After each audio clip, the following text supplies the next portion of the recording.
बोलो जयकारा बोल मेरे श्री गुरु महाराज की जय। बोलो साचे दरबार की जय।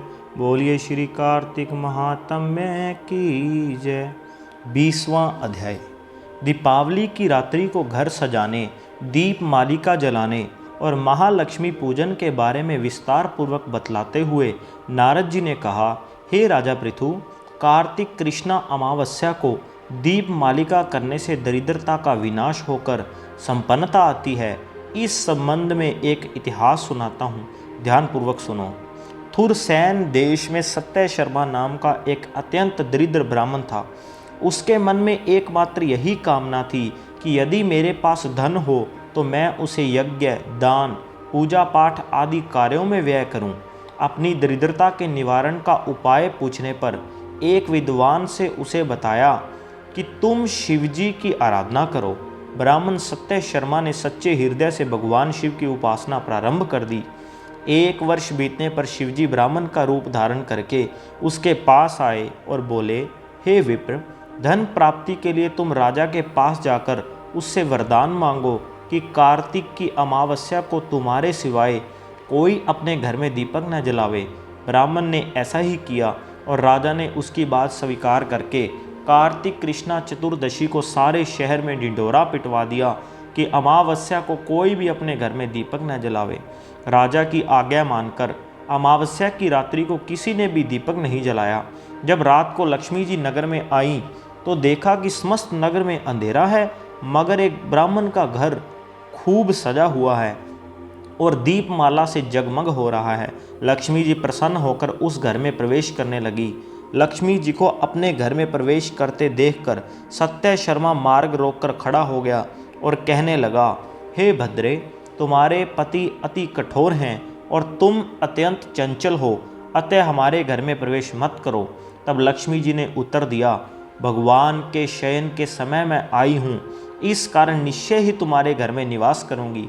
यह सुनकर ब्राह्मण ने कहा, यदि आप इस बात की शपथ लो कि मेरी 3 पीढ़ियों तक इस घर में स्थायी निवास करोगी, तब इस घर में प्रवेश कर सकती हो।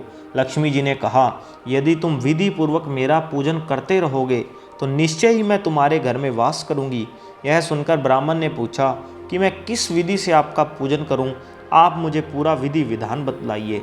लक्ष्मी जी ने कहा, हे ब्राह्मण, प्रति वर्ष कार्तिक मास की अमावस्या को प्रातःकाल स्नान आदि से निवृत्त होकर देवताओं तथा पितरों का पूजन करो। दिन के तीसरे पहर में श्राद्ध करके ब्राह्मणों को सुंदर पकवानों का भोजन कराओ। प्रदोष समय दीपमाला करो। तुलसी के समीप ब्राह्मण के घर में देव मंदिर, चौरस्ते, शमशान तथा गौशाला में अनेक दीप जलाने चाहिए। इस दिन बालक, वृद्ध तथा रोगी के अतिरिक्त अन्य कोई भोजन न करे। सायंकाल स्वास्ति वाचन पूर्वक गणेश जी व कुबेर जी का पूजन करके संकल्प करो।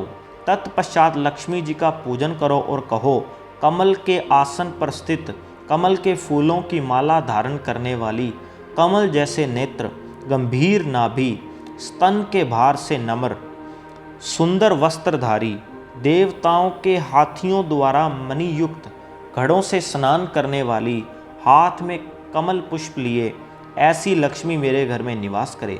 सर्वप्रथम लक्ष्मी जी को आसन दो, फिर पाद्य, अर्घ्य, आचमन, स्नान, वस्त्र, धूप, दीप, नैवेद्य, जल, तांबुल व सुपारी, इन सभी वस्तुओं को अर्पण करके नमस्कार करो, दीप जलाओ और समस्त रात्रि भगवान का कीर्तन करो।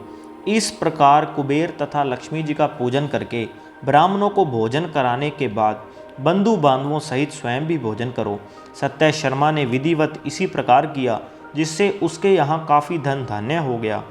इसके बाद उसने अनेक यज्ञ और अन्य धार्मिक कार्य किए। जीवन के संध्या काल में सत्य शर्मा विरक्त होकर मथुरा चला गया और वहीं पर समाधिस्थ होकर विष्णु लोक को प्राप्त हुआ। इति 20वां अध्याय समाप्तम। बोलो जयकारा बोल मेरे श्री गुरु महाराज की जय। बोलो साचे दरबार की जय। बोलिए श्री कार्तिक महात्म्य की जय।